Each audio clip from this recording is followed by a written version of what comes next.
Hey everyone, I have a makeshift mic stand because mine will not attach to this table and Kyra keeps knocking it over.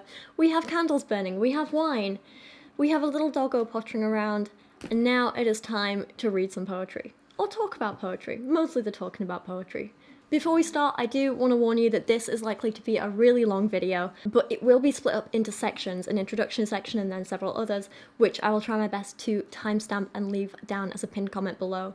So if you want, you can jump straight to a section that might interest you to watch that or rewatch that or whatever you need and want. As long as it is though, I do encourage you to stick around to the end because I do have a very, very exciting announcement to make, and it's not just a I have new merch kind of announcement, it's something really, although I do actually have new merch. This little octopus boy, he's very cute, he's hand-drawn, you can get him on everything from hoodies, t-shirts, cushions, stickers, I love him. But that's not the announcement, there's something even more exciting coming at the end of this video, so please stick around for that. So, this video, basically intro to poetry, Poetry 101. What makes a good poem? How do you read a poem? This is a video that has taken me so long to make, and you'll know this if you're following me on social media at all. I've been talking about it for a little while now. Oh my god, the time I have taken to research and plan and to even just get to this stage of filming is insane, because there is so much I could talk about with poetry, so much I want to talk about, and just finding a starting place is near impossible.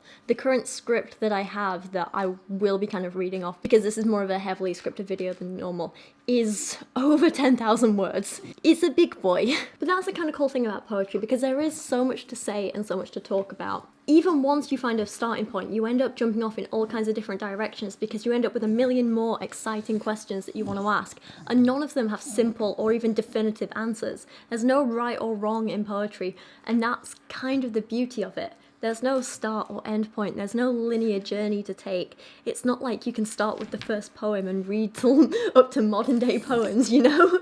I mean, you can if you want, but there's no way you could read every poem in the world. Poetry to me is such an intriguing and unique and varied art form, and I understand that it can be very intimidating at times. I used to be incredibly intimidated by it. I didn't really get it when I was in my teen years. Like, I loved poems as a child, and then as I started to read more adult poems, I was like, I don't get this. And then it wasn't until I had this amazing English teacher when I was 16, and he kind of really opened my eyes to poetry and how wonderful it could be, and I fell in love with it. And once you finally get it, once you finally find that poem you identify with, there's something so magical and special about that. It's, for me at least, different from any other art form. And you know I'm really into my art. I love photography, I love painting, I love going to all kinds of galleries, I love reading fiction and non-fiction. I like all kinds of art. I love going to see ballet, I love going to the theatre, but there's something so unique about poetry, which is why I kind of decided to make this video. But I want to mention that while we might be asking certain questions like what makes a poem good, I'm not here to tell you objectively this poem is good and this poem is bad. I'm not going to be saying these things that I'm listing here always make a good poem and these things always make it a bad poem. I'm not going to say only good poems have these features, and I'm not going to say a poem can't be good if it doesn't have these features. Not at all. Mostly, I want this to kind of be an introduction to the world of poetry where we can kind of like start a journey together and talk about, you know, what even is a poem? What does it mean for something to be a poem? How is that different from any other kind of text? How do you read a poem? How do you start to figure out what you like in poetry and what you don't like? What are some of the techniques you can look out for and pick up on when you read a poem? How do you make poetry more enjoyable for yourself? How do you even begin to peel back the layers of a poem that might seem intimidating and complex on the surface? It's not like that, Kyra. You're not peeling back a poem now. And one of the amazing things that I think you will find is that when you start to peel back those layers, you don't only see what the poet wanted you to see, what the poet intended, but often you'll see things from a completely unique perspective to anyone else. Your own life and experiences will influence what you're reading and how you see it and how you interpret it. And that's something that is going to be very unique to you. No one else is going to read a poem in the same way. And I think that's kind of beautiful. Of course, for some of you, this might also be a starting point to say, well, how do I write my own poems, or how do I make my own poems better? And that would be great and amazing too. I was going to add a section on the end of this about like how to write your own poems or how to get started writing them, but honestly, my script was just too long and I didn't want to bore you too much. So wait for a certain something at the end of the video. Last thing I want to make clear in this introduction is that I'm not an expert when it comes to poetry, I'm just a very enthusiastic fan. There's no way I can even begin to cover everything that I want to say, so as always, I'm going to list a selection of sources and further reading down in the description below. And this is quite a special one today because my friend Cerian helped me out. She is a musician, a singer-songwriter, a wonderful, beautiful, talented person, and she helped me out with some of these recommendations because she, like me, is also a big poetry fan. There's a ton of stuff down there. There's books about poetry and the theory of poetry. There are poetry collections I recommend, and then there are a couple of websites as well listing full poems that I'm going to read excerpts of today. And there's a website called Poetry Foundation as well, which I'll mention a little bit later, which is a fantastic resource. So with that in mind, what is poetry? This is the first question we need to ask and try and answer before we can go any further. Well, to take the official dictionary definition, poetry is literary work in which the expression of feelings and ideas is given intensity by the use of distinctive style and rhythm. It's a dictionary definition. It's a thing. Yeah, I guess it's accurate. I find that when you ask people what they think poetry is, or what poetry means to them, just as when you ask someone a question like, what is God to you, or what does family mean to you, when you ask them what is poetry to you, you get a lot more personal and revealing answers than a basic dictionary definition can ever give you. And that's what I'm really interested in. Not only what poetry is on a technical level, but what is poetry to people? Why has it been around for so long and loved for so long? To me, poetry, at its basic level, is art where the medium is language. The best art understands the medium and then uses it in new creative ways to express something important to the artist. So for a poem to be good, the poet needs to have understood the techniques and theory that came before it, and then somehow try to apply it in a new, inventive way. Poetry is different from other types of writing for a number of reasons. You need a certain set of skills when you're writing an essay, a business plan, fiction, short stories, novels, a newspaper article. Poetry, more than any other style of writing, is as much about how you say something as what you're saying. In good poetry, everything is deliberate and with meaning. The language used, the spelling, punctuation, and syntax, the rhyme, the rhythm, the pacing, the pauses, how are the words arranged on the page, how does the poem look on the page, how does it sound when you read it aloud. And good poetry is always so full of meaning. I'd argue that it's probably more saturated with meaning per word than any other writing style. It's kind of like concentrated meaning. That is, poetry is trying to fit as much meaning as possible in as few words as possible. In some cases, you could argue that a 7-word poem could tell us more about the world and how someone feels about it and our experience of it more than a 7-page essay ever could. There's an absolutely wonderful quote about poetry in the book How Poetry Can Change Your Heart from a 22-year-old astronomy student. And this is a gorgeous little quote. It's something that I seriously relate to, and knowing you guys, I think you will too. So she says in the book, "To understand the universe, I turn to science, but to understand my place in it, I turn to poetry." And one of the things that I find so special about poetry is you're taking something so common and basic that we see and use and throw around every day, often without much thought. Words. And you're creating something beautiful from them. Something almost ethereal from what could easily just be mundane. To write good poetry, you don't necessarily need fancy vocab or anything special. You just need to take some basic words that we use every day and arrange them in a completely new way that means something. Not even in a completely new way, to be honest, just do something creative with them. Poetry, I think, really shows us the power of words. There's a wonderful little passage in one of the books I read for researching this video, which says, "People's minds aren't often changed quickly or easily, but people's hearts can be changed in an instant. And therein lies the power of poetry to change the world. Poetry changes the heart, and in time the mind follows suit." And I guess I just want you guys to think about that and contemplate that and bear it in mind as we go forward with this video and we talk about, the techniques used in poetry and how to read poetry and what makes a good poem. Think about the power it has to change someone's heart. The next big thing I want to touch on is how to read a poem. And this might sound really basic because you're like, well, you read it. But I do kind of find there's a lot more to it than that.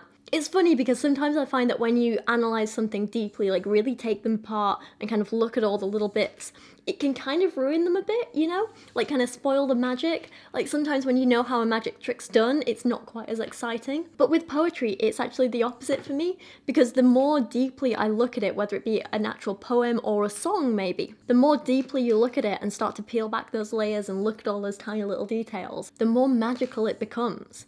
Maybe that's just me, but I think it is quite a common thing amongst poetry lovers, where the deeper you look, the better it gets. For me, reading poetry is definitely a more active form of reading than I do with, say, novels or even just short stories, you know? You guys know that when I read non-fiction, I'm a pretty active note taker and highlighter anyway, but with a lot of fiction, I just tend to like to sit back and relax and let myself kind of get lost in a story or whatever. Even with fiction that's slightly more like poetic in its style, like Oscar Wilde's short stories, for example. But oh my god, I love his stuff. I am obsessed with Oscar Wilde. Yeah, sorry. But even in them, there's a lot of beautiful, vivid imagery and descriptions in his writing. There's a hell of a lot that you could analyse there if you wanted to. And it would be so easy to delve deep and, you know, really analyse the hell out of it. But mostly I just like to kind of sit back with them and let myself get lost in the stories and then go away and think about them later. While I'm reading, I like to just kind of let the images be conjured up in my mind and the feelings and everything.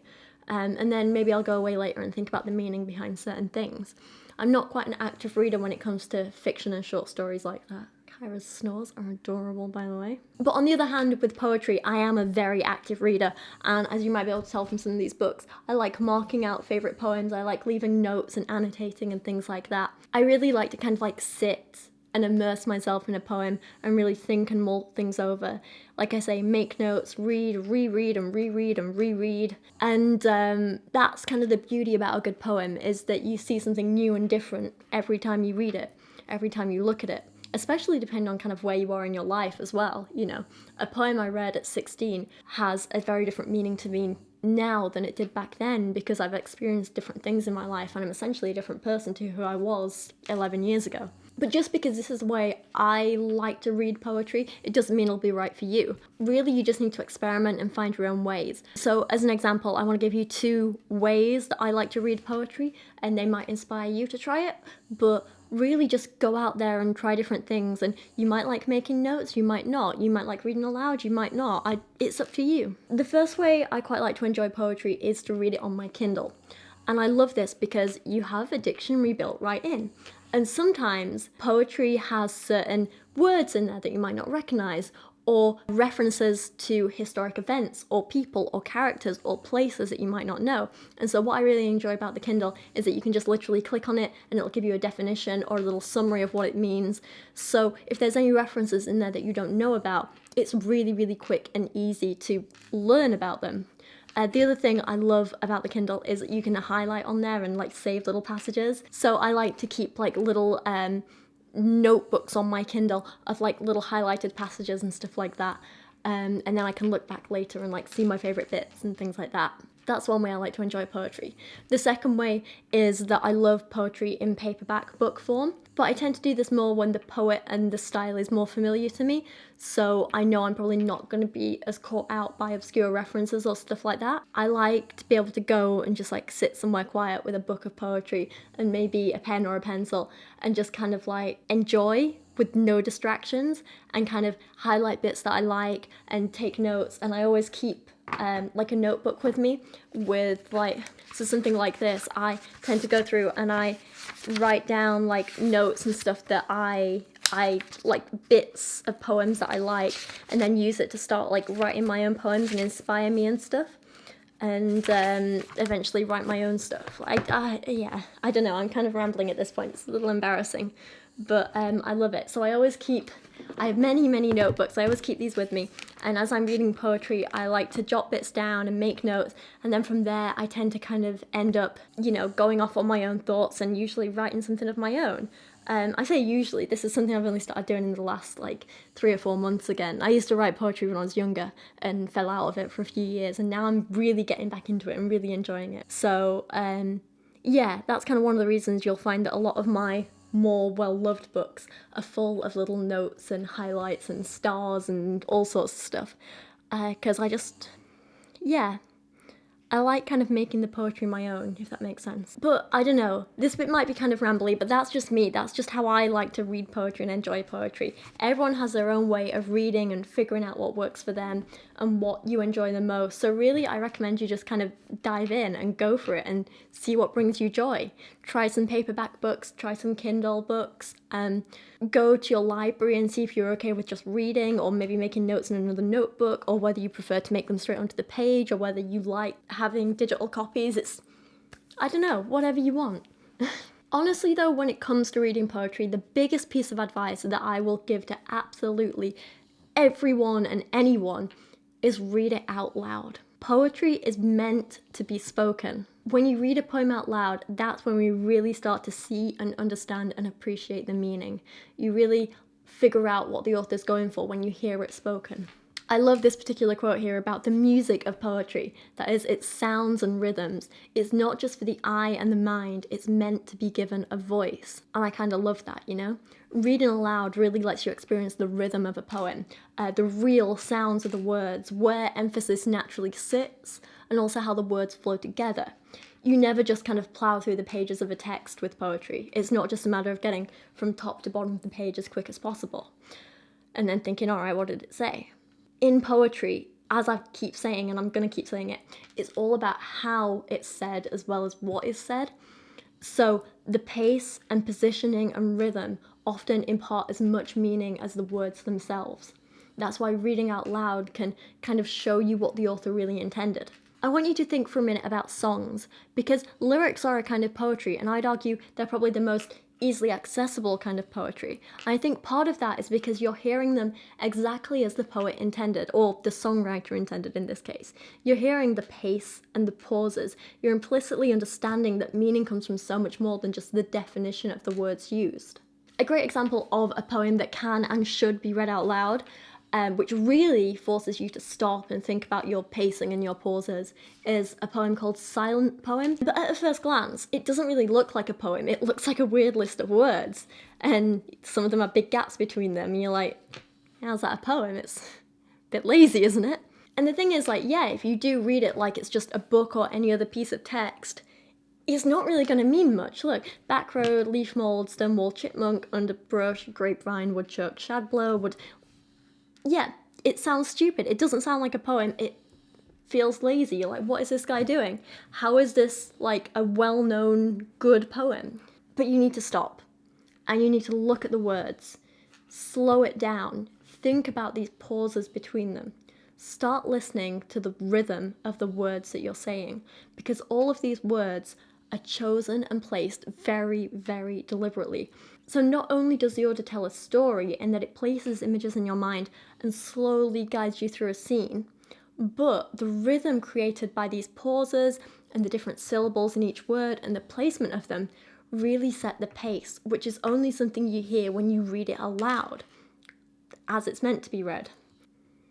Backroad, leaf mould, stonewall, chipmunk, underbrush, grapevine, woodchuck, shadblow, wood smoke, cow barn, honeysuckle, woodpile, sawhorse, buckshaw, outhouse, well sweep, back door, flagstone, bulkhead, buttermilk, candlestick, rag rug, fire dog, brown bread, hilltop, outcrop, cowbell, buttercup, whetstone, thunderstorm, pitchfork, steeplebrush, gristmill, millstone, cornmeal, waterwheel, watercress, buckwheat, firefly, jewelweed, gravestone, ground pine, windbreak, bedrock, weathercock, snowfall, starlight, cockcrow.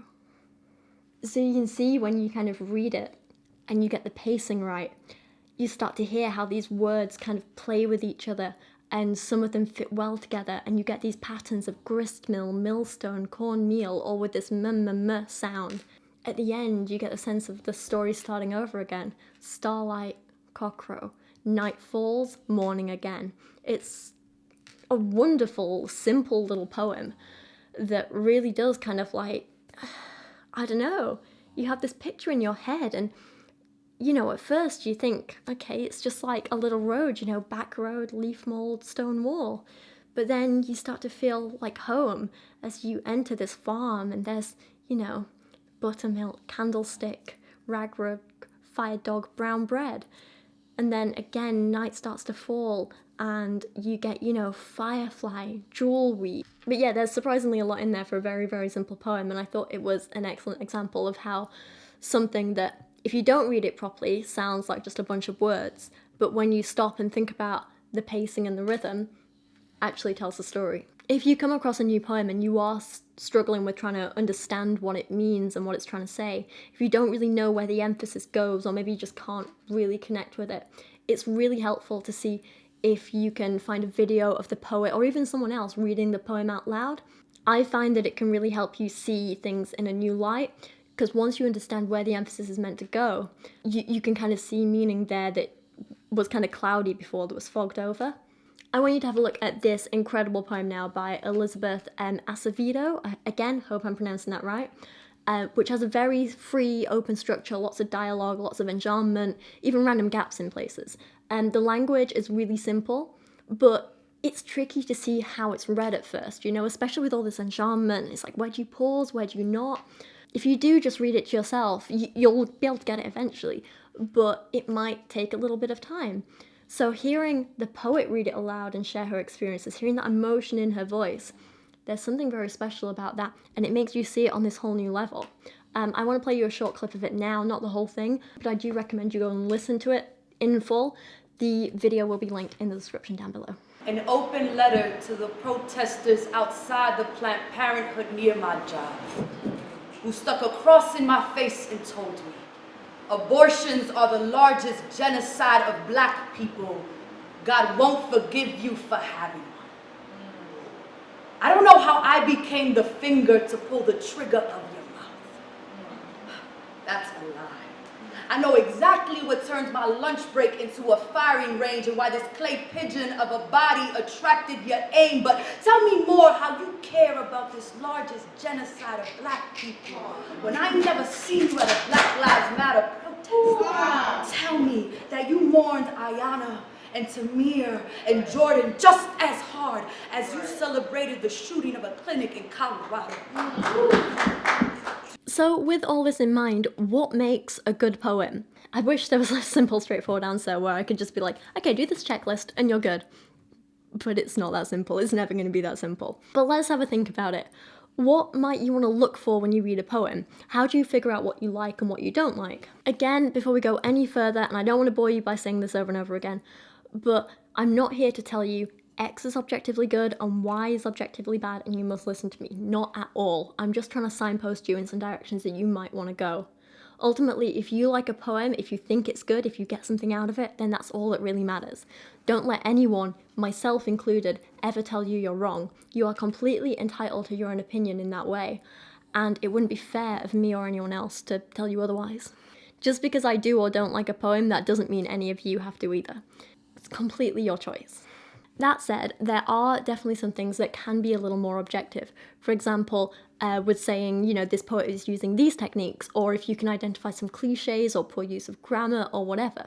You can still like and enjoy a poem that someone says is technically bad. No one's telling you whether to like it or not, but sometimes a poem can objectively be technically good or bad, as in from a technical theory perspective. That doesn't mean you have to enjoy it or like it. There were some great comments on my last video actually, saying something along the lines of like whether you like poetry might be subjective, but the theory behind it isn't, or something like that. I'll see if I can find some of the comments and put them on screen now. But I was like, yes, great point. You guys are smart. I'm so glad you're here. One book I read for this video said that the more attention you pay to poetry, the more you'll savour those surges of passion and understanding.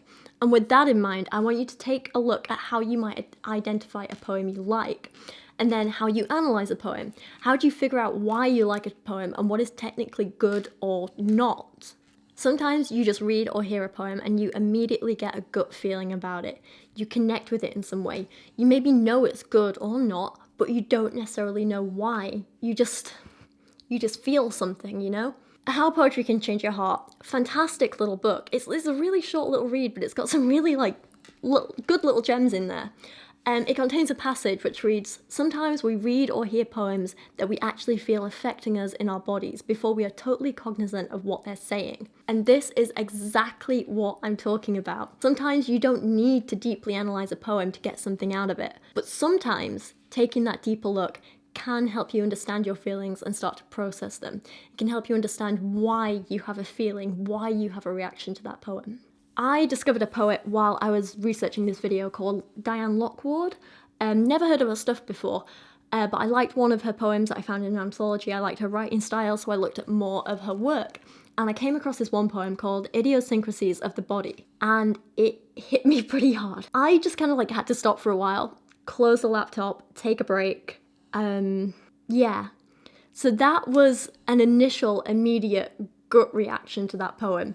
I didn't spend hours poring over it, trying to deeply analyse every line. The reaction was just instant. It upset me. Yeah.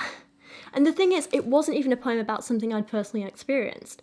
Not at all. I can't relate on a personal level to this poem. Just the way she wrote, her raw emotions, made me feel kind of sick and scared and kind of broke my heart.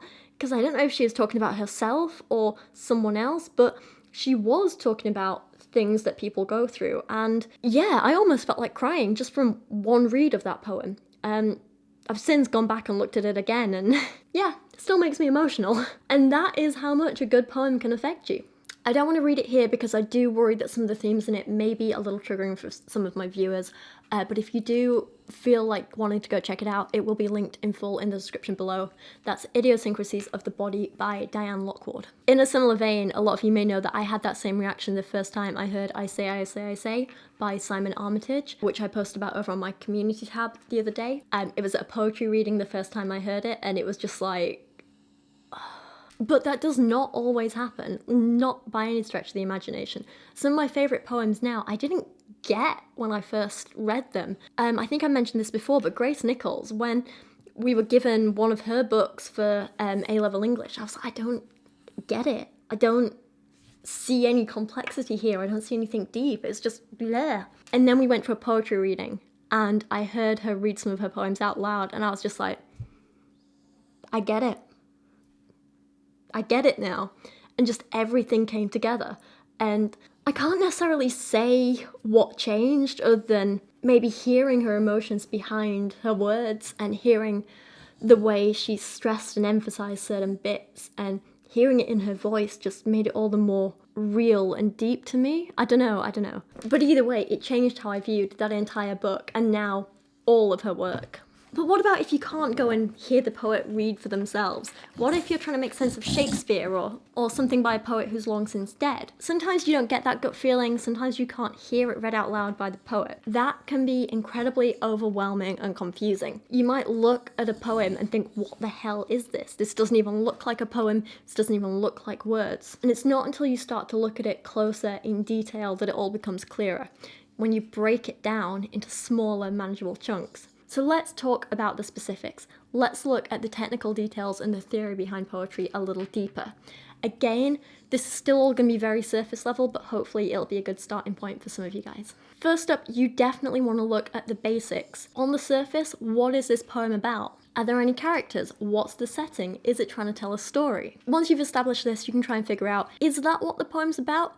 Or is that just kind of a front, an analogy for a deeper meaning? Take Robert Frost's poem Mending Wall, for example. Now, full disclosure, I'm not a huge fan of Robert Frost. I think technically he is a fantastic poet. His work is excellent. I'm just not really a fan of it because I don't really like pastoral poetry in general. That said, I can still appreciate that from a technical perspective, it is wonderful. But his poem Mending Wall, on a very surface level, it's about two men, probably farmers, definitely neighbours, rebuilding a wall between their land. On a deeper level, it's actually a poem about friendship and boundaries, social interactions and connections with other people. So how do we discover that deeper level? We look at the specifics of the poem. We get technical. We start to think about the literary techniques used in it. There's no one definitive starting place when it comes to analysing a poem.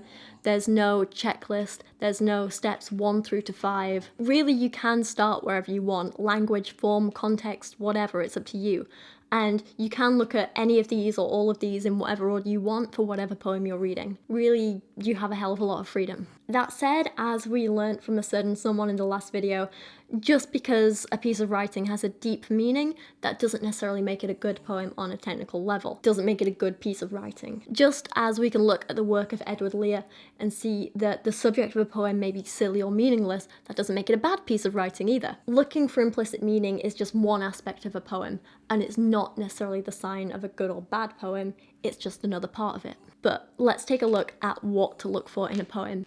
Let's start off talking about context. In terms of context, you maybe want to try and learn something about the poet who wrote the poem. What's their background? Where are they from? When was the poem written? Why did they write it? Did they have any political or religious or other strong beliefs that might have influenced their writing? Understanding these things can maybe give you an idea of what the poet was going for, what their intention was in writing. You also may want to look at the content of the poem and see if there are any obvious allusions in there. Allusions are references to something outside of the poem, so maybe a person or a place or a historical event, maybe a reference to another piece of literature or a film or music or whatever. As an example, not a poem but a song, Billy Joel's We Didn't Start the Fire is full of allusions. It is basically a list of allusions which help create a picture of the state of the world and reinforce the message that Billy Joel is trying to get across. Fantastic song, by the way. Love it. If you can't tell, I'm a huge Billy Joel fan. That's not the only song as well. There are plenty who do it in more subtle ways. One of my favourite bands, Stornoway, have a song called Knock Me on the Head, which contains the lyric, "You hung an albatross around my neck," which is an allusion to Samuel Taylor Coleridge's The Rime of the Ancient Mariner, of course. Maroon 5 made a damn obvious allusion to Mick Jagger in Moves Like Jagger. Going back a few more years, and Eminem's song We Made You is full of allusions to pop culture references and stuff like that. Kim Kardashian, Lindsay Lohan, Ellen DeGeneres, I think are all mentioned in there. I mentioned these and songs and pop culture references like these to try and help you understand what an allusion is, because I think more of you will be familiar with them than if I use some obscure reference in an old William Wordsworth poem or something like that. It can definitely be a lot easier to teach yourself to spot these techniques if you do it with a medium that you're already familiar with, like pop music, for example. And then once you're kind of used to spotting them and stuff like that, you can move on to poetry and then all kinds of different poems. And so, like I say, soon you'll be reading John Donne's poetry and picking up on all the biblical allusion in there, or something more recent like Sonnet 59 by Karina Kopp, which isn't actually a sonnet at all, but it does feature a number of allusions in there, in some places as direct quotes from other poetry. For example, it literally opens by quoting John Donne's, I think it's The Good Morrow, because I think it's a line about thy face in mine eye, mine in thine appears, and I think she quotes like part of that in it. I cannot remember off the top of my head and I don't have the poem in front of me, annoyingly. But recognising these allusions is just part of understanding why a poet might be using them. If you see a reference you don't understand, you might find it helpful when you're reading poetry to keep a phone or a laptop or something nearby so you can look up any references you don't understand. Understanding allusion can completely change the meaning of a poem. It might be something simple, but in Moves Like Jagger, if you don't know who Mick Jagger is, how do you know if having moves like Jagger is a good thing or not? Maybe it's an insult. Similarly, in John Donne's poem Song, he literally at one point asks a woman to teach me to hear mermaids sing, which might seem simple because we all know what mermaids are, right? But if you don't know the mythology behind mermaids, and if you don't understand the role of sirens in something like the Odyssey, you might not understand the full meaning behind this line. Really, when he's saying, teach me to hear mermaids sing, he's actually giving a hell of a lot of sexual power and authority to women. He's giving women the sexual power, which was unheard of for the time he was writing. It's kind of amazing. There's a whole lot more to unpack there, I won't go into too many details now. But of course, not all poems utilise allusion, so there are other things you can start to look for instead.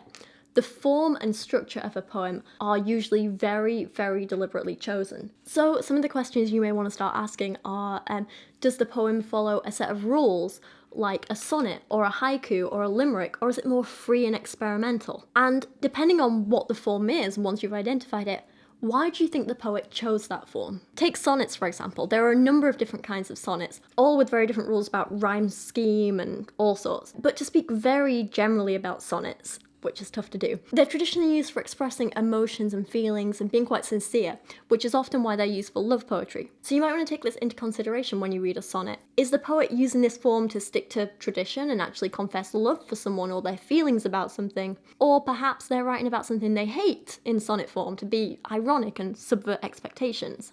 Another thing to look out for is that sonnets usually have some kind of change in tone around line 9.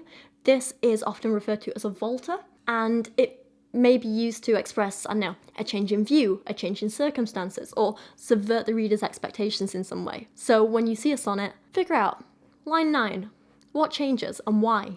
The theory, the rules, the traditions behind poetry are fascinating and useful, and something it's always good to learn and recognise, even if that's not a style you want to write in yourself, or even a style you want to read much of yourself. The thing is, in order to effectively understand why someone is breaking the rules or to break them yourself, you need to understand them in the first place. Take a poem with free verse. It might seem like that's more free and open and you can do what you want, but what about the history of poetry? What led up to this point where free verse is now a thing and people use it? Why do people use it? Why throw out those rules and break those rules? What is the purpose of that? Just because you don't want to follow certain rules, that doesn't mean you shouldn't have intention to what you're writing and its form and structure. And that's basically why I recommend going out there and reading all kinds of poetry to try and understand and learn about as many kinds as possible. If you're used to big, long, epic poems, try reading limericks. Mix it up a bit, you know? If you like free verse, try a haiku. Try ballads, sonnets, odes, acrostics, villanelles, all sorts of stuff. Actually, on the note of villanelles, insanely underrated. They're smart, they're beautiful, they're clever. I love them. Try them all, learn about them all, see what you like, see what you don't like. Try to understand them and experience them and see how different they each are from each other and what effect each kind of structure has on the meaning and the expression in the poem, you know? It might be an interesting exercise to pick a topic that you're interested in and look up a few different poems on that topic, all written in different forms. Maybe one haiku, one sonnet, one free verse, or one acrostic, one ballad, one whatever. And compare them. Compare what they're saying about the same topic and how they're saying it, and start to think about how the form informs how the topic is expressed. So the Poetry Foundation website, which I mentioned at the start of this video, is an insanely useful tool for this. It's fantastic. You can go there and browse poems by topic, form, when it was written, where the poet was from, techniques used in the poem, all sorts. It's fantastic. So if you want to go try something different from what you're used to reading, or you just want to find something completely new, go in there and just browse in a category you're not used to. If you want to search for a sonnet with social commentary, you can do that. If you want to find a traditional haiku from Asia, you can do that. If you want a poem about eating and drinking written in the Victorian era, you can find 10 of those. So that's kind of form, but let's think about structure. When you see a new poem, when you get a new poem in front of you, I want you to look at how it looks on paper. How have the words been arranged? You can tell a lot about a poet's intention and how they want the poem to be read based on how it looked. Think about Silent Poem that we read earlier, the very intentional line lengths, the spacing and the pauses between the words. When you look at a poem, are the line lengths long or short? Short lines tend to slow the poem down a bit, make you pause a little bit more, make you take a little bit longer with reading it. Whereas long line lengths, it's hard to say, tongue twister there, tend to maybe speed up your reading a little bit because it mimics more of a stream of consciousness style. Kind of assumes someone's just thinking and thinking and thinking and going and saying and thinking, not really stopping and pausing and considering. Enjambment is another really important thing to look out for.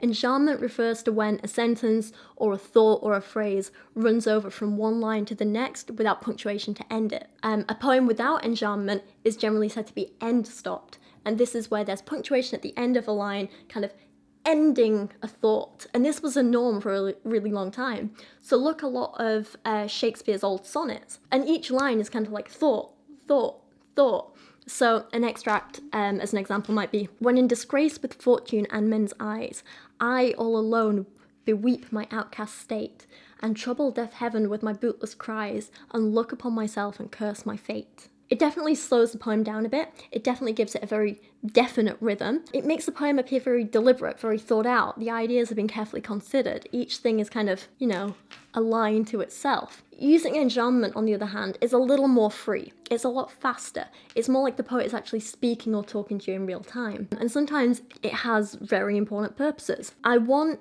to read to you a poem now by, again, I hope I'm pronouncing her name right, Kim Adonisio, called To the Woman Crying Uncontrollably in the Next Stall. And this has lots of enchantment in it, lots of one line flowing into the next, a lack of punctuation. It's all very fluid and solid, and we'll talk about why that is in a minute. I just hope I can read this well enough to do it justice, because it's a fantastic poem. I love this. To the woman crying uncontrollably in the next stall. If you ever woke in your dress at 4 a.m, ever closed your legs to someone you loved, opened them for someone you didn't, moved against a pillow in the dark, stood miserably on a beach, seaweed clinging to your ankles, paid good money for a bad haircut, backed away from a mirror that wanted to kill you, bled in the back seat for lack of a tampon, if you swam across a river under rain, sang using a dildo for a microphone, stayed up to watch the moon eat the sun entire, ripped out the stitches in your heart because why not? If you think nothing and no one can listen, I love you. Joy is coming. So, here we have an obvious lack of punctuation and a lot of enchantment. Not only does this obviously convey the passion in the poet's voice, but I feel like it breaks down these barriers between the women she's talking about. It's a very, very important thing it does. She lists these things that women might have experienced. If you've ever done this, if you've ever done this. There's no punctuation separating them. They all roll into one, just like the women she's talking about. You don't even have to be a woman, let's be honest. Anyone, man, non-binary, anything. The fact is, the people she's talking about roll into one. They all become the same person or parts of the same person. There's no dividers between them. You could be a person who's experienced every one of these things or just one of them. It doesn't matter because we're all part of the same group. It doesn't matter because this isn't a numbered list. You're not a number. You're a person. We're all people. We're all part of this one thing. We all have these shared experiences. And the lack of punctuation, the enchantment, the lack of dividers in any way between these descriptions, these experiences, says that. And I also want you to look at these last couple of lines here. The lack of punctuation there, I think, gives it a real ambiguous meaning depending on where you place the emphasis, Is she trying to write this as, have you ever ripped out the stitches in your heart? Because why not? If you think nothing and no one can listen, I love you. Joy is coming. Or is it more like, if you ever ripped out the stitches in your heart? Because why not if you think nothing and no one can? Listen, I love you. Joy is coming. And I think there's a lot of other ways you can read those last two lines, depending on where you put the emphasis and the punctuation and all this kind of thing. So it's very ambiguous, it's very open, it's wonderful. But while we're on this subject, I want to talk about what exactly makes a poem flow. Why does a poem sound the way it does? And for that, we need to take a look at rhythm and meter. I'm going to throw a little bit of rhyme in here as well. Meter is very simply defined as pre-measured patterns of stressed and unstressed syllables, while rhythm, it refers more generally to the overall pacing and tempo of a poem. And I'm sure you all know what rhymes are at this point. They play a big part in changing how a poem sounds. I don't really need to explain to you what they are, Ball and hall, cat and mat. It's essentially an echo of sounds. Meter is probably one of the things I struggle identifying the most in poetry. Picking out what the meter is, making sure I kind of emphasize the right bits when I read poetry out loud, trying to implement it effectively in my own work. It's something I really struggle with, and I think it's just a bit of a personal issue on my part because I've got a bit of a weird accent. I'm originally from South Yorkshire, and I don't mean this in a mean way, but the northern accent, the Yorkshire accent in particular, is quite lazy in its speech. We miss out a lot of letters and words. You don't say, I'm going to go to the shop. You say, I'm going to go shop. And that way of speaking, despite the fact my accent's changed a hell of a lot over the years since I moved and all that kind of thing, I still got that slight, I don't want to say laziness in my speech, but I kind of do. And so it definitely throws me off a bit. And I always have to be like, no, wait, how do normal people speak? As in people who aren't me with this weird mix of accents. And also sometimes you have to think about how does the author speak? What accent do they have?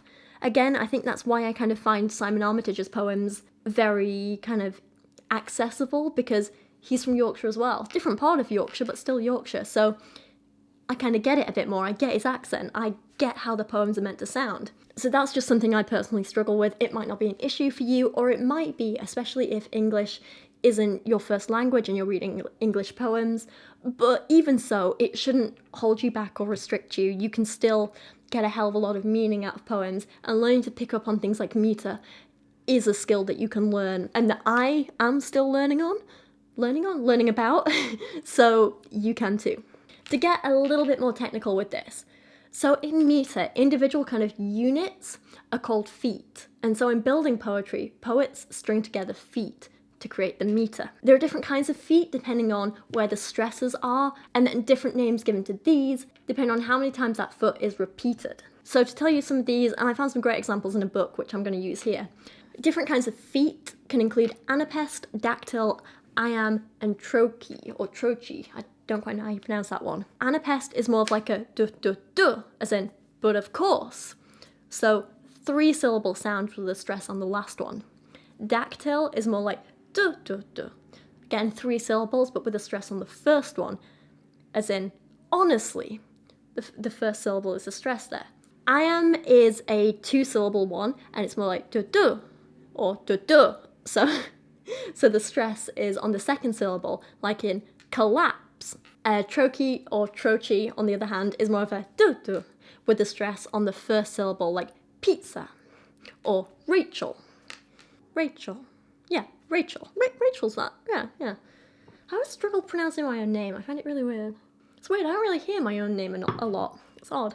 Sorry.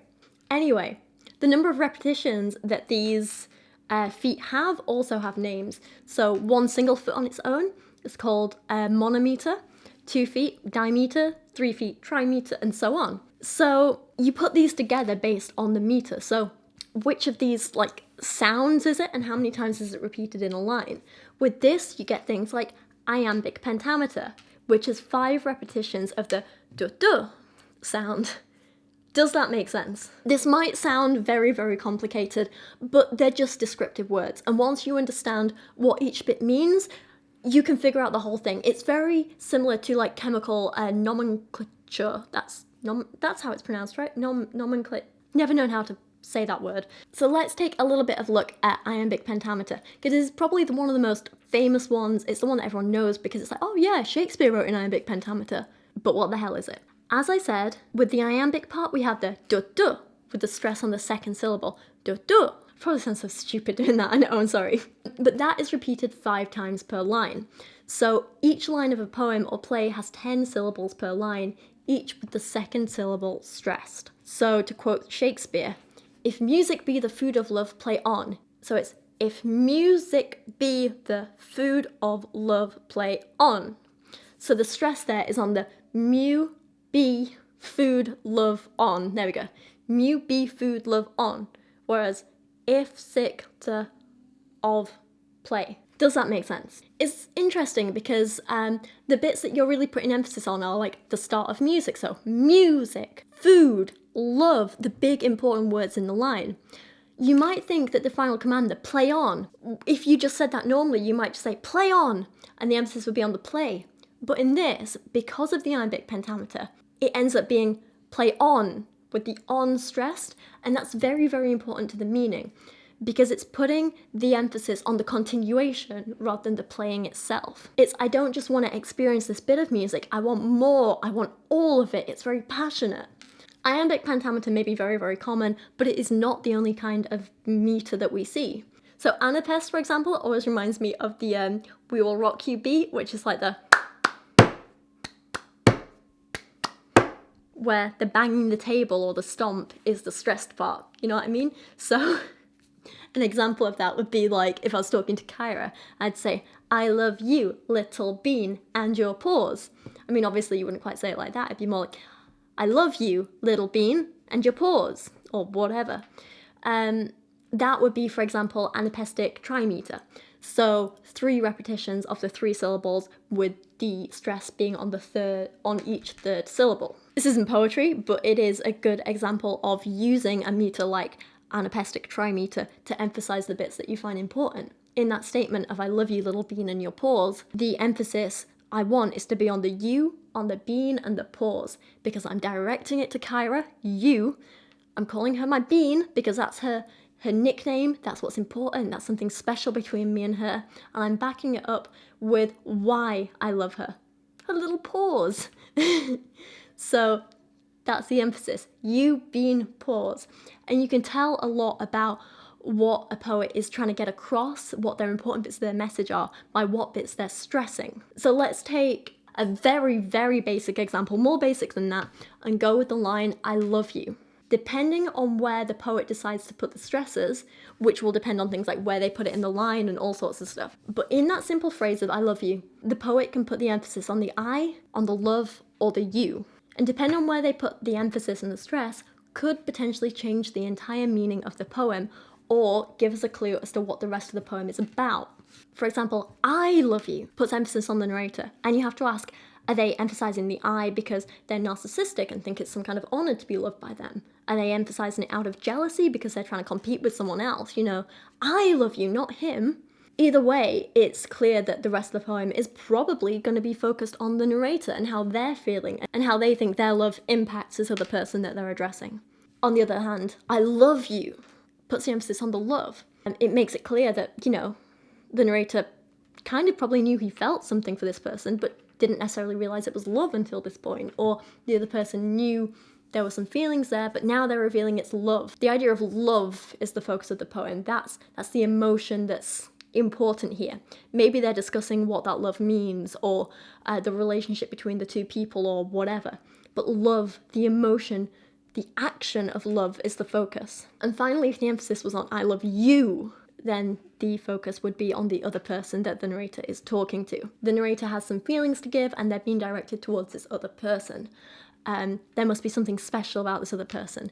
Maybe the person was in doubt and the narrator's saying, no, don't worry about anyone else. I love you and no one else, or whatever. That's just a super basic example, but it shows how in a good poem, where you put the stresses really can change the meaning of an entire poem, or give you some clues as to what the poem's about. But this video isn't all just about me talking to you and giving you answers. I want to read you a poem now by a wonderful poet called Yehuda Amichai. Again, hope I'm pronouncing that right. I'm sorry if I haven't. And it's called An Ideal Woman. And when you're listening to this, I'm going to put it on screen as well. I want you to really think about the structure of this poem. Think about the line lengths. Is she using enjambment or line stops? What about the rhythm and the meter? Where on the lines is she trying to place the emphasis? And what does this tell us about her message, about the meaning behind the poem? What is she trying to say, and how is she saying it? I want you to think about this for yourself as I read it, and leave me some comments down below telling me your thoughts. Seriously, I know a lot of people say this, but I do genuinely read all the comments, so I really do want to hear your thoughts on this stuff, because you guys are smart and it's fascinating to hear your insights.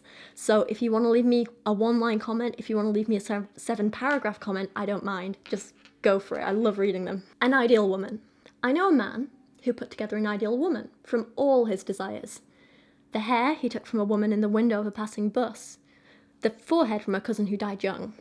The hands from a teacher he had as a kid. The cheeks from a little girl, his childhood love.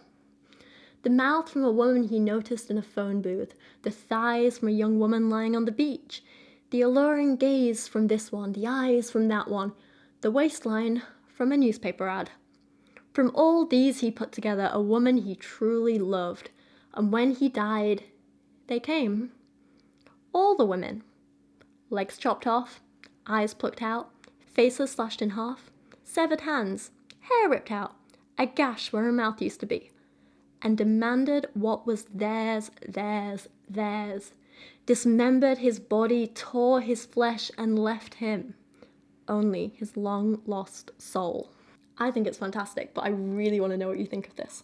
You might also notice a slight theme with these poems, that a lot of the ones I'm talking about have a slight feminist theme, just because that's kind of what I've been reading recently, so sorry about that. Not all of them do though, and there's quite a lot of variety in this video, I hope. So let's talk about rhymes.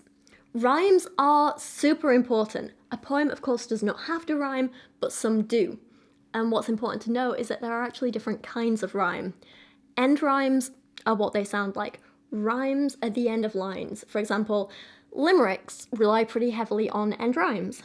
Edward Lear, as you all know, I'm a huge fan of him and his nonsense poetry and all that fun. He loved to play around with fun and frivolous rhymes.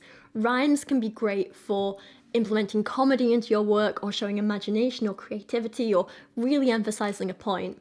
In his bizarre little rhymes, Lear wrote a lot of limericks, and a lot of them rely on these end-stopped rhymes, and they're perfect.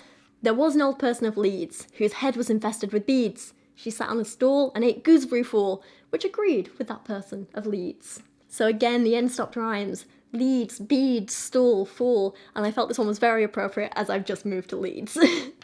These end-stopped rhymes, though, create a very deliberate rhythm, very deliberate pattern, and they often make the rhyme very memorable and fun, which is probably why it was used so often in kind of older poetry, which was traditionally spread orally through speech. Having those rhymes make things a lot easier to remember. They create patterns in your head, so it's easy to see where that started from. Nowadays, rhymes that tend to be used for more kind of fun and frivolous poetry, or for adding a very like rhythmic sort of sing-song type tone to a poem, and there are lots of reasons to rhyme. It's interesting. You guys might also know I am a massive fan of Lewis Carroll.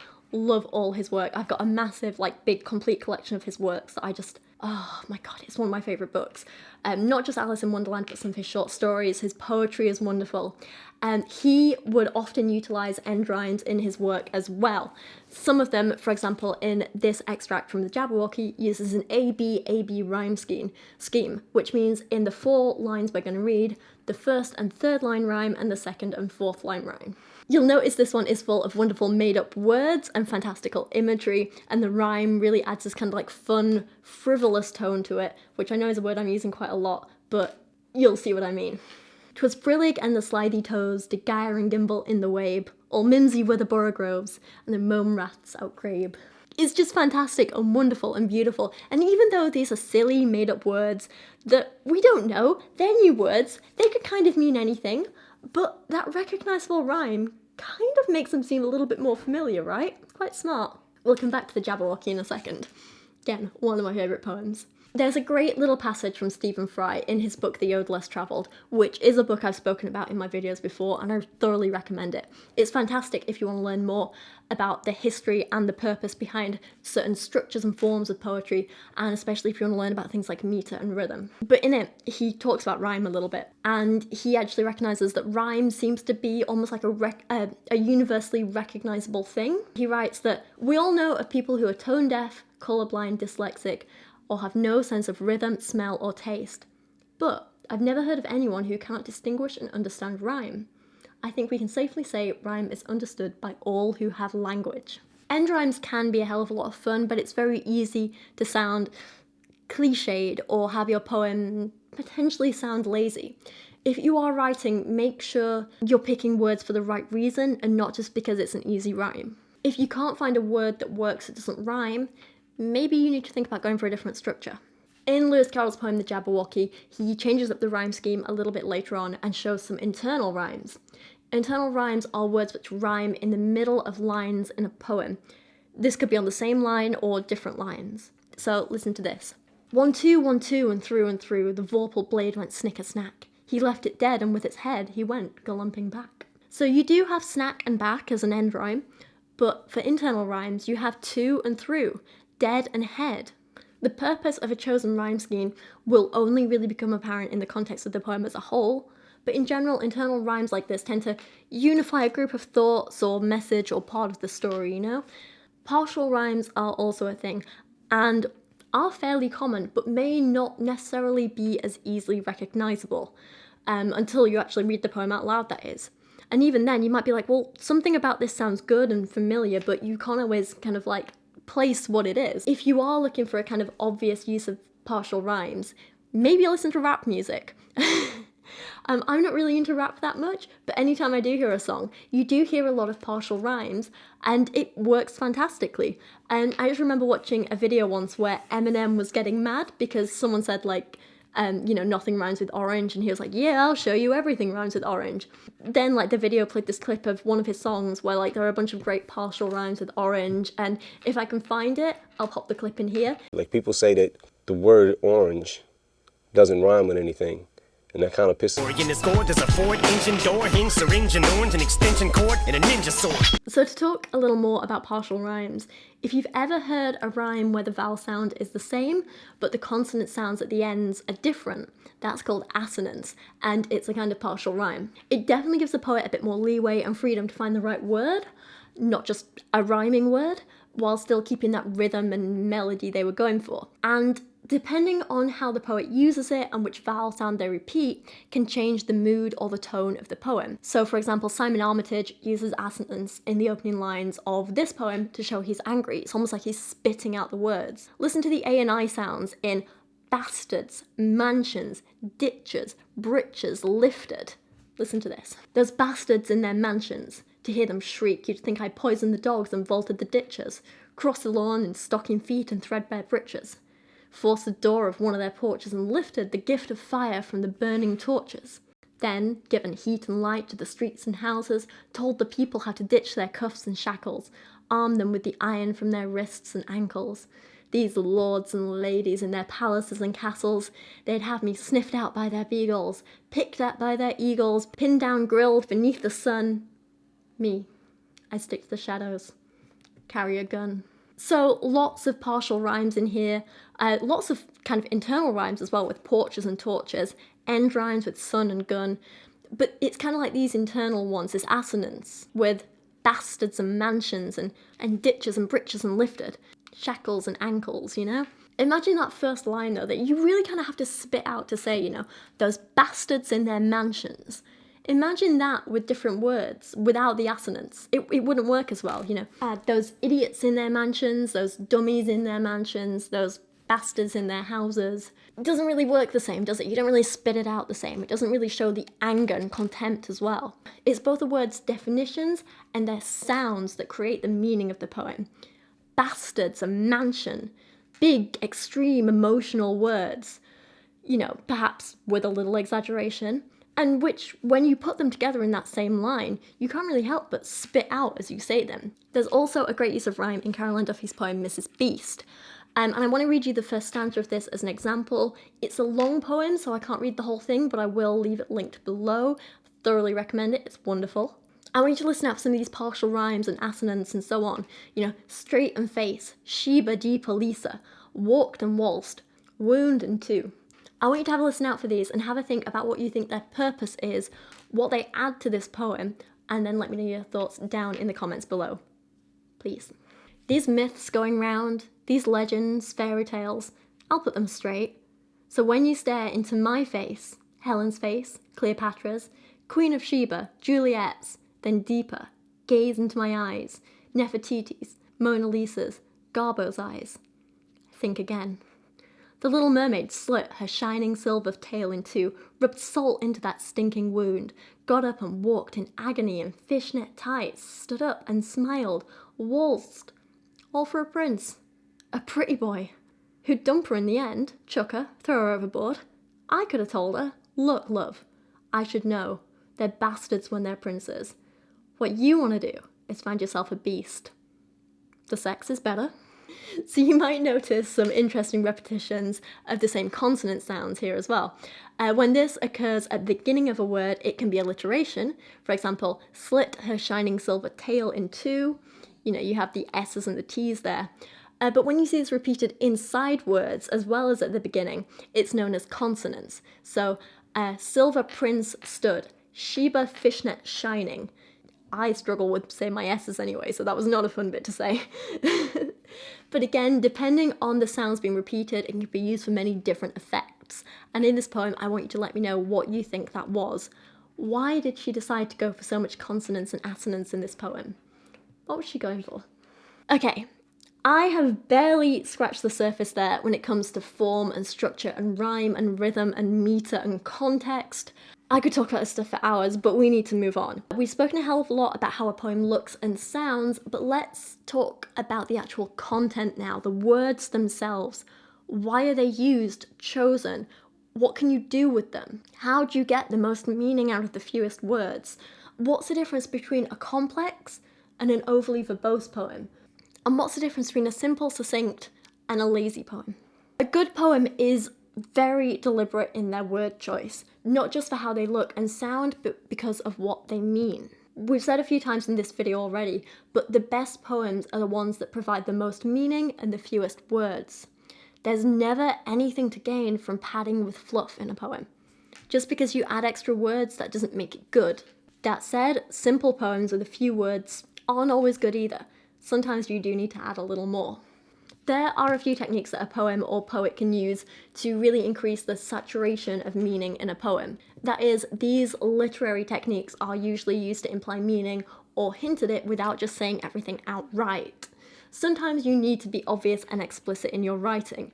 For example, if you're writing a scientific paper, you want to be very explicit. You want to say, we did this, we used this, we found this means this.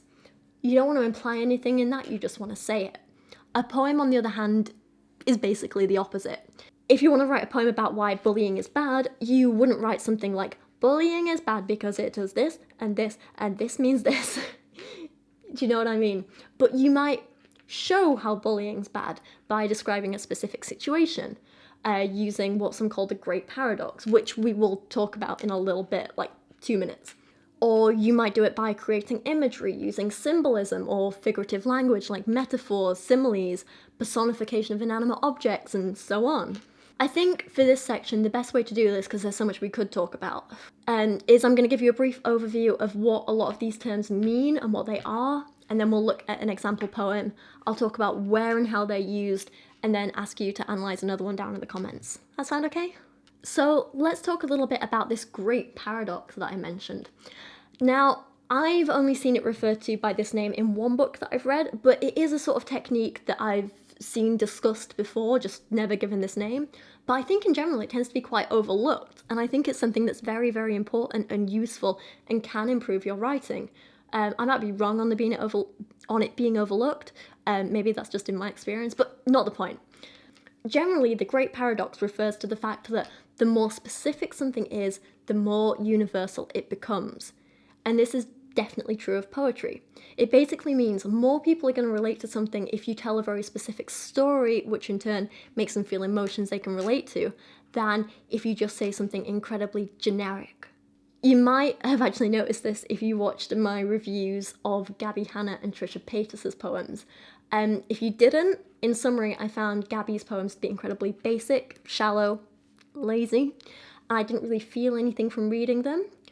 Trisha's, on the other hand, I went into her book expecting it to be an absolute wreck and a mess, and I actually found myself kind of relating to her a lot in places and actually kind of feeling an emotional, connection, weirdly. And now, thinking back, looking at those two books side by side, I think the reason why I seem to think Trisha's poetry is better than Gabby's in general, even when they're writing about similar topics, is because Trisha is more specific, and so therefore it appeals to people more.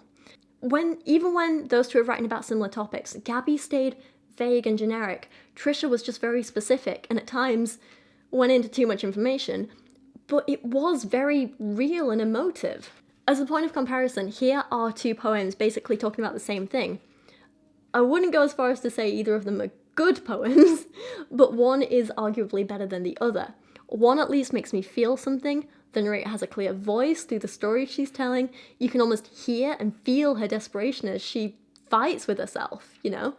Meanwhile, the other is just telling you everything without making you care, you know? I'm sure by this point you know whose poem is whose, but let's not go into that. So unless it is for a very specific purpose, in general, specific is better than generic. To give you another lovely little example of this, I want to take Stornoway's song Waiting on the Clock, which is a gorgeous, gorgeous little song about new love and anticipation and the excitement that comes with it, and building up to tell someone you love them and all that exciting stuff. You know, not being able to wait to see them again, literally watching the clock, counting down the moments. You know, it talks about going through crappy times and student accommodation and working minimum wage jobs with bad hours, but it all being worth it for that time you get to spend with that special person, you know? It's a perfect example of how sharing these really specific stories and anecdotes can have universal appeal, because even if someone hasn't been in those situations, they can at least relate to the feelings it's conveying. I mean, anyone could write a line like, "I was very excited to see you," but instead, Brian has this like gorgeous little chorus that goes, "And each night I'd go working in the cafe, all night I'd be waiting on the clock to say, midnight I'd go running round to Worcester Place, heart thumping as I climbed the spiral staircase." It's a lot more specific, but we understand it, we can relate to it more, we can really sense those feelings, the excitement, the anticipation, the little bit of fear and worry and nerves at the same time, you know. We don't need to have worked until midnight in a cafe to relate to those feelings. We don't need to have gone round to that block of flats in Oxford. We don't even need to have been to Jericho, you know. But we can still relate to it, we can still understand what he's feeling and going through, and it's specific but universal, you know, wonderful. Again, to quote the book, "Poetry can change your heart." It states, "We often think of poetry as full of grand, sweeping sentiments and massive abstract nouns such as love, death, life, birth, heartbreak, etc. And it is. But poems are successful when they focus on much smaller details. Know this, the details of your life are the poem."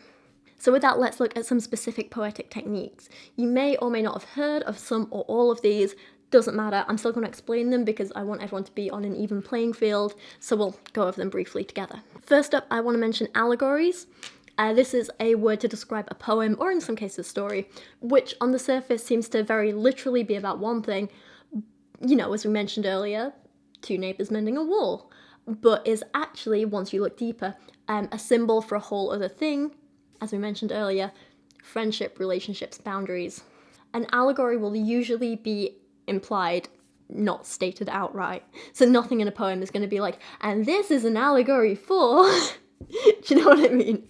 Metaphors and similes are kinds of comparison. Similes use words like as or like to compare two things. For example, Kyra's fur is dark as night. Whereas metaphors tend to be a little stronger, a little more in your face. They state something is something. Kyra is a wild beast, which, of course, she's not actually a wild beast. But it's a description that definitely makes you think of her as tough and menacing and perhaps a little mysterious. And that in itself is good use of irony, because she's not a wild beast at all. She's not menacing or mysterious. She's a friendly little cuddle bug. Both similes and metaphors are incredibly common in poetry, and they can help create imagery and emotion and really help you connect with a poem. They make the abstract tangible. Take the old cliched metaphor of love is a battlefield. And I know it's overused, but it's a good example for this. It says so much in just 4 simple words. Love is this abstract concept that's incredibly difficult to define or describe or communicate to someone else, you know? But everyone knows what a battlefield is, whether they've experienced it for themselves or seen it in photographs or videos or a computer game or stories, whatever. So by using this metaphor and saying love is a battlefield, it immediately conjures up this image in people's minds. And you can tell just from picturing that, you know, the narrator is trying to say, well, okay, are they implying that love is scary and messy and dangerous and confusing and sometimes lonely, but perhaps worth the risk? Perhaps a noble cause? Perhaps something they can be proud of fighting for? It comes back to what we were saying before about conveying meaning in as few words as possible. In a poem, you could write that love is messy and confusing and lonely and this and this and this, or you could say love is a battlefield. You might also see a few other familiar techniques in poetry, for example, personification, which is where an inanimate object is given human-like qualities. For example, the wind howling or the trees scraping like fingers at glass, whatever. Or you might see something like a rhetorical question, which is a question that you don't expect to get an answer for, but it's more there to prove a point, you know? Maybe a rhetorical question is used to say the answer to this should be so obvious, so why isn't it? Or maybe they're trying to persuade the audience to come around to their way of thinking. You definitely change more minds if the reader thinks they've come to a conclusion by themselves than if you just tell them what to think. Sometimes rhetorical questions can be used for humour or to convey sarcasm. Again, the purpose for a rhetorical question is going to depend on the context that it is used in the poem, so it's important to look at these factors as a whole, focus on the big picture rather than just saying, well, there's a rhetorical question here, so this definitely means this, this and this, because the list said so. Again, there's a lot more, but these are just a few useful little things and techniques to look out for to get you started. So I want to take a look at a couple of poems and have a look at the language used in them. I know a lot of you have fallen in love with Caroline Duffy from my last few videos because I love her as well, so I'm so happy you guys like her as well. And I was going to read you one of hers to end with, but I couldn't decide which one to do, so we're going to read two of them. They're two of my favourites from The World's Wife, which is the air freshener, which you guys will know is one of my favourite collections of Duffy's. It's not her only good one, honestly, but it's one I relate to so much that I really I love. And if you're looking for something else by her that's great, I suggest Rapture. That's a fantastic collection. But I think these two are brilliant. We're going to talk about one first, which is Anne Hathaway, which any of you who've done English Lit GCSE in the UK will probably be. And then we're going to look at another one which has very, very similar themes, but I'll let you tell me what that one means. So Anne Hathaway. This one opens with a little epigraph, which is an extract from Shakespeare's Will, which reads, "Item I give unto my wife, my second best bed. The bed we loved in was a spinning world of forests, castles, torchlight, cliff tops, seas where he would dive for pearls. My lover's words were shooting stars which fell to earth as kisses on these lips. My body, now a softer rhyme to his, now echo, assonance, his touch, a verb dancing in the centre of a noun. Some nights I dreamed he'd written me, the bed a page beneath his writer's hands. Romance and drama played by touch, by scent, by taste. In the other bed, the best, our guests dozed on, dribbling in their prose. My living, laughing love. I hold him in the casket of my widow's head, as he held me upon that next best bed." So let's have a look at this poem as a whole. It is a sonnet, which means it's full of emotions and feelings, which I think is fairly obvious. It is a true expression of the narrator's feelings. The narrator in this poem being Anne Hathaway, Shakespeare's wife, and written after his death. Obviously not actually written by her, but written by Caroline Duffy in her voice. It opens with an epigraph, in this case an extract from Shakespeare's actual will, which gives us some context for the poem itself. He left her his second best bed in his will, which may sound silly, but they had a big house, multiple beds, and as we learn from this poem later, the best bed was reserved for guests. The second best bed was theirs, the one they shared. The fact he left her this in his will is a pretty intimate thing. It's a symbol of their love, lust, their relationship as a whole. You'll notice lots and lots of figurative language in this poem. I dreamed he'd written me. My lover's words were shooting stars. Metaphors. On the whole, it's a poem about love and sex and intimacy and longing and missing someone who made you feel like the most beautiful thing in the world. Throughout the whole poem, she has this big, long, extended metaphor comparing sex to art. Her husband touching her was as beautiful as the words he would write. He touched her like he wrote his poems. And since this is about Shakespeare, one of the best poets of all time, we can infer that obviously when it came to sex, he was considerate, careful, creating something beautiful and timeless, never to be forgotten. Let's look at those opening lines again. The bed we lived in was a spinning world of forests, castles, torchlight, cliff tops, seas where he would dive for pearls. The metaphor of the spinning world suggests that their physical relationship was all-consuming. When they were alone, the outside world didn't matter, but when you accompany this image of the spinning world with the other images of forests and castles and so on, it provides this kind of beautiful, almost fantasy-like element, you know? This was this dreamy, perfect world for the two of them alone, and I wouldn't be surprised if a lot of these were also references to some of the locations in Shakespeare's plays. You know, the cliff tops and seas kind of remind me of The Tempest and so on. The forest, Midsummer Night's Dream, maybe. So again, this kind of suggests that this world was just for the two of them, created by her lover, Shakespeare. Diving for pearls can have a few meanings. I'm sure you can think of one.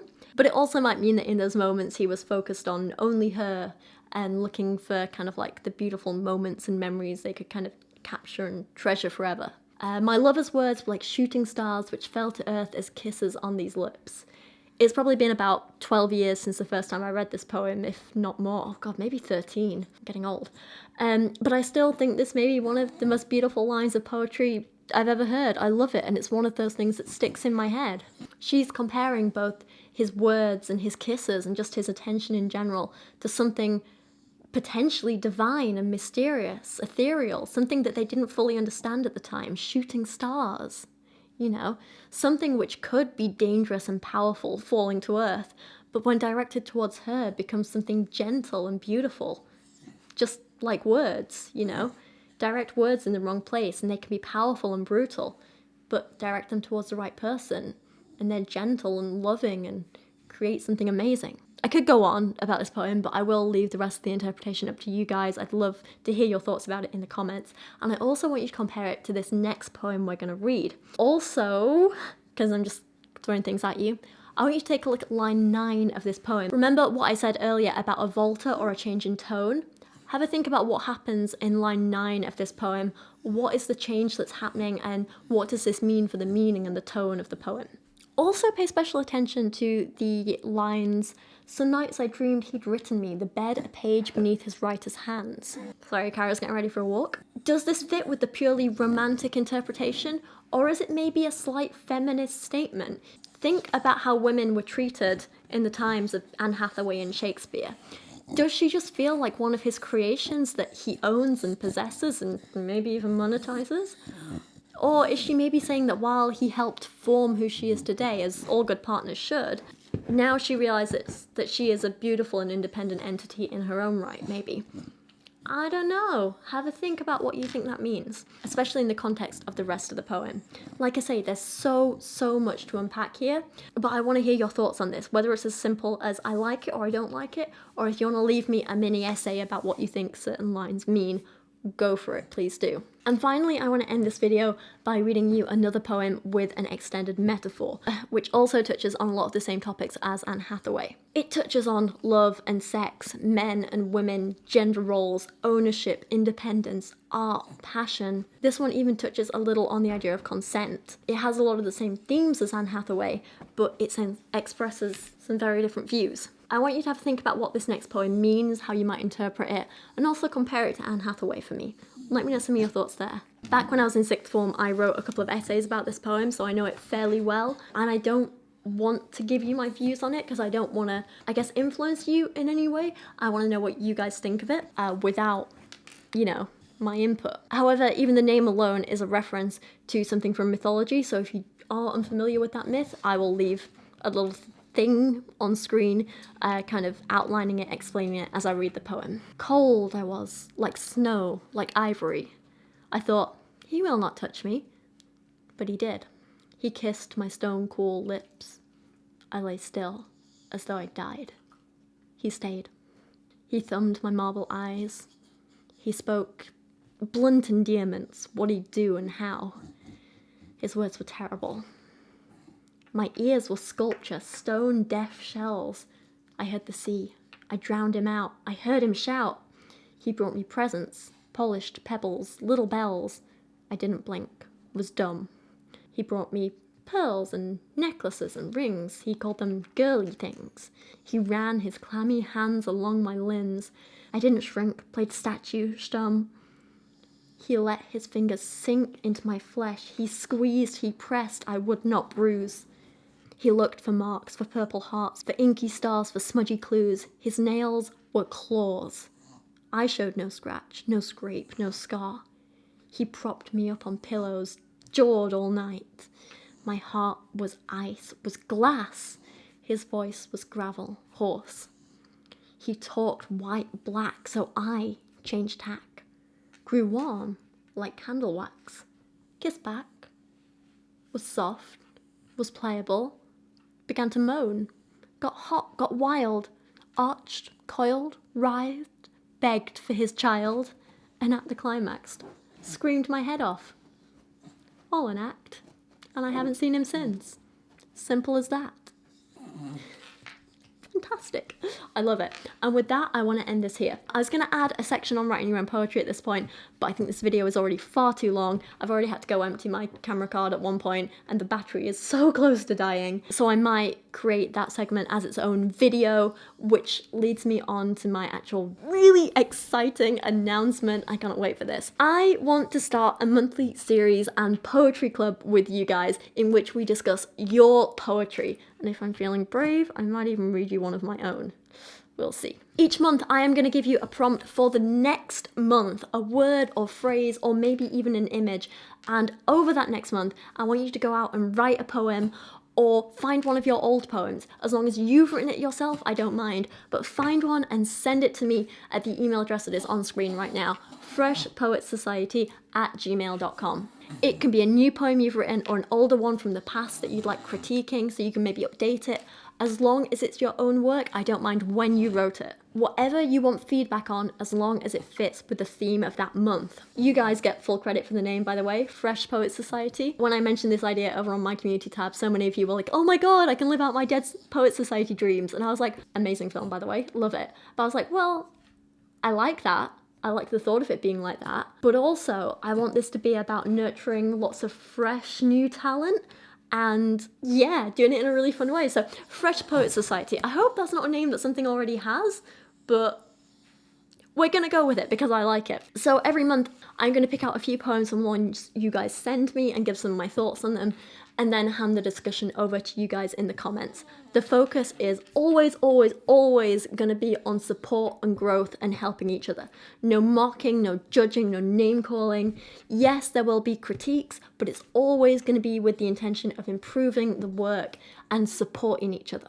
Never tell someone to scrap their work or give up on poetry. This is going to be about helping people express themselves and have fun and learn to love and enjoy poetry and writing it and sharing it and discussing it. I honestly have no idea how many submissions I'm going to get, so I don't know if I'm going to be able to include them all in the month's video. But if there are kind of more than can go into a video, I'm thinking of putting together like a little PDF document of all the submitted ones in that theme that we can kind of go through and look over and talk about in further detail, probably over on Discord. And you can join my Discord server by joining my Patreon for as little as $1 a month. It just seems like the best place for a discussion, I think. And then maybe in time I'll also set up like an Instagram account as well for sharing some of your poems and submissions on there, and we can have little discussions over there too. I hope it'll be really fun. I think it will be. So when you submit your poems, absolutely feel free to send me your name, your social media usernames, your websites, whatever you would like promoting along with the poem we are going to be discussing and critiquing, whatever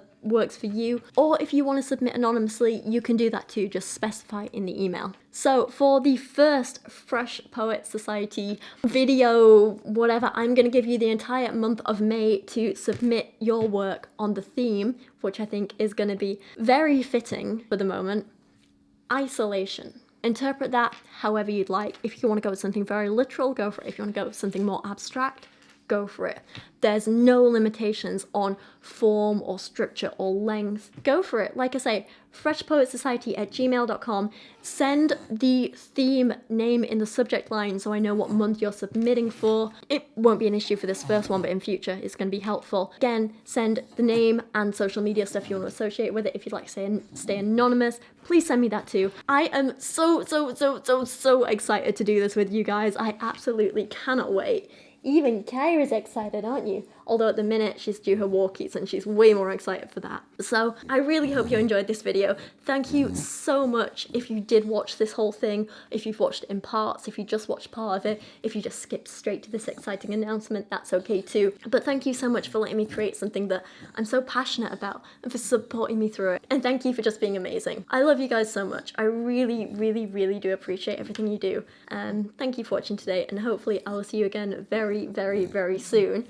And next month, first video meeting discussion of the Fresh Poets Society.